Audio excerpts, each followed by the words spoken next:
looking at the lean culture in Fiorentini today, I can see there's a lot of passion. I can see that I was looking around and seeing a lot of the visual control that was in the organisation. Of course, I only saw some small snapshots of that, but I was trying to look around other places just to see what was. And as I walked through the offices just a few minutes ago, I was looking at the 5S boards and things. So it's clear there is a passion and a dedication to using the lean sort of thinking techniques and the different aspects there. It was clear talking to some of the teams that I met today that they had a good understanding of the lean process, and when we started to talk about some of the concepts like value streams and other aspects and the synergy between lean and agile, it was obvious that their lean understanding was helping them have a better understanding of how they can apply this with some of these agile techniques. The biggest challenge, and I talked to some of the teams as I was visiting today, the biggest challenge in some of that is prioritization. There's always more demand than there is capacity. No matter how large the organization, you'll always find more demand than the capacity.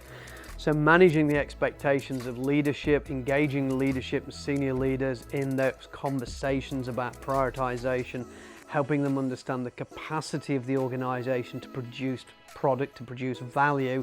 And I'm not just talking about operational capacity, we're talking about the capacity to be innovative, to be creative, to solve different problems. So involving them in that, and then shortening the decision-making cycle. How rapidly can we make decisions? Because if they want to get greater agility, they've got to be able to make those decisions more quickly to stay ahead of the competition and to be disrupting their competition. So it's interesting when I'm asked what flow means in an organisation. Most people, especially when I visit a lean organisation, they think about one-piece flow. But flow has different constructs. So flow, part of my work comes from what's known as constructal law, which views everything as a flow-based system. So there's the system itself and there's the thing that's flowing within the system. I'm always looking how do we optimise the flow of value. A lot of organisations spend a lot of time optimizing the organizational structures, and the resource efficiency, but they forget about the flow efficiency, getting the value to the customer.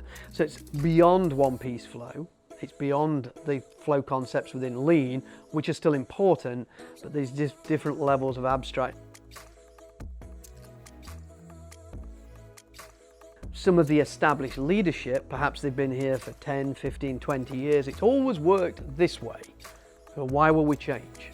Well, the world is changing radically. The tools and techniques, methods and approaches that have served us well for the last 70 or 80 years are no longer effective, because with the rapid digitalization, globalization, and some of the challenges with things like the pandemic, we now need new ways to approach problems, and we're now understanding complexity more than we ever did before, the unpredictable nature of some things, the unknown unknowns, the chaos and the unknowables, even things you could never know.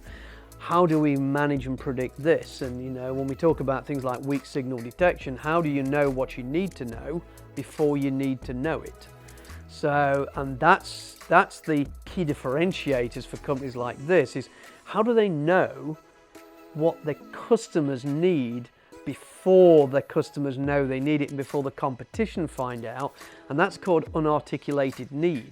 And for me, that's where the magic in some of the aspects we describe in the flow system comes, to help you achieve those key differentiators in the way you perform and the way you function, to be that innovative disruptor.